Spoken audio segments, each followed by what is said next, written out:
Hey, I'm Elizabeth Thompson with Falcon Expeditions, and I am a former competitor in the 2023 Artemis Rally. And I wanted to talk to you ladies about nutrition and hydration and the importance of that during the competition. So a little background on why I wanted to speak to you about this is when you are in a competition mode, your body goes into fight or flight, and a lot of times you forget to eat and you forget to drink until it is too late. And the Artemis Rally is not only a mental but a physical endurance competition, and it's really important to remember that you are an athlete in this type of a situation, and that you need to make sure you are eating and drinking adequately so that your body can perform during the rally. So first of all, what I wanted to talk about was the importance of hydration. So you need to make sure that you're drinking before you're thirsty, because as soon as you become thirsty, that's one of the signs of dehydration. And another important thing is to remember that you also need to be getting sufficient electrolytes. And that can be in the form of either a sports drink or a sports gel, but it doesn't have to be that way.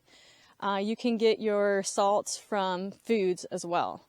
So if you're drinking too much water, but you are not replenishing the salts that your body needs, your body will not function properly in the competition.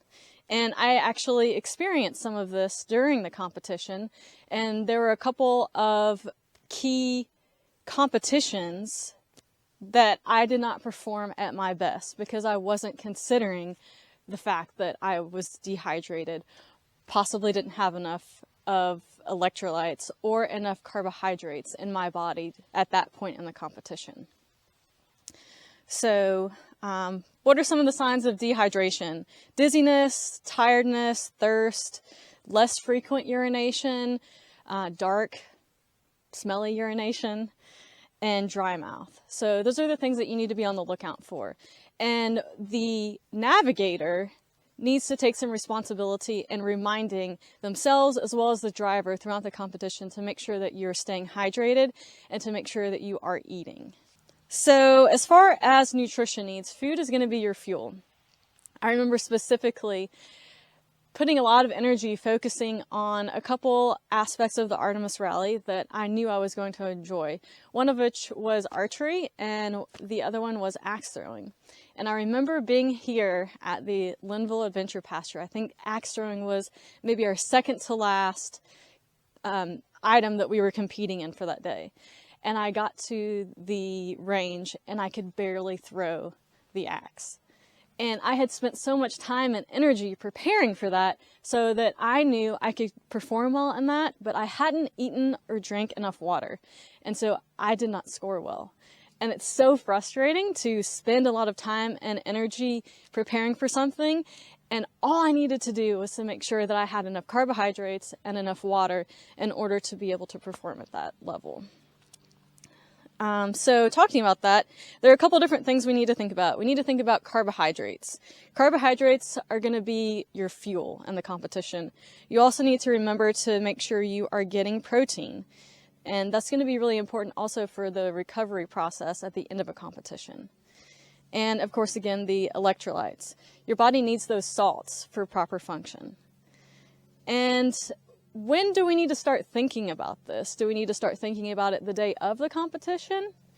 At that point, it's almost too late. You need to start preparing a couple days before the competition so that your body has your glucose reserves and you are ready to perform on day one.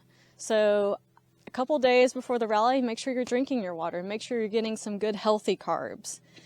And of course, your protein as well. The day of the competition, it's going to be important that you eat breakfast.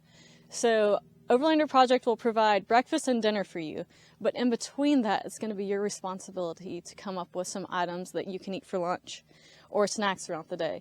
And what I recommend is doing smaller amounts of food throughout the day so that you can sustain your energy, but you're not going to be overloading your stomach.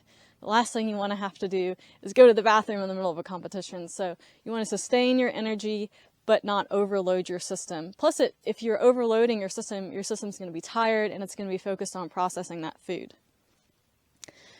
So what's a good plan? You want to pair proteins and carbs. They work better together. Again, it's going to keep you fuller longer, and it may even help prevent some blood sugar spikes. We talked about preparing a few days in advance. That's going to be proper rest, adequate hydration, and building up those carbohydrate reserves. Whole grains are going to give you that carbohydrate fuel and help reduce constipation. Sorry to talk about these details, but they're important when you're competing. It's something that maybe you're not thinking about until you actually get into the situation. And we want to try to focus on complex carbohydrates, not simple sugars like white bread. All right, so what I found was I never stopped to eat lunch. I didn't have time to make a lunch on the trail or on the road or stop and get a sandwich somewhere. That wasn't something that we were willing to budget time for. So again, we prepared small meals throughout the day. Good things to think about are some sort of either bread or a rice cake or a bagel, and then you can top those with different things such as cream cheese, nut butters. I'm a fan of almond butter, peanut butter, bananas, which are going to give you a lot of nutrients that you need, and honey. You could also do your favorite nut butter and jelly, or top a rice cake or bread with some hummus or some guacamole. So I will tell you that the navigator's job was to feed the driver. The navigator almost has the most difficult job. They're in charge of navigation, timing. They're also in charge of making sure that everybody eats and drinks. So you got to think about things that you can do quickly. I don't know if you've ever seen, but you can get little packets of nut butter. You can get honey sticks, little packets of jelly. Those are things that you can have in a cooler in the back seat or in just a bag in the back seat and quickly get some nutrition. Also, apples and cheese. You can go to the refrigerated section at the grocery store and they have these little snack packs that have nuts and fruit and cheese and crackers, and some of them also have meat as well. I have a 4-year-old at home, and so we always have applesauce and yogurt pouches, and those are super quick and easy way to get some carbohydrates and some protein.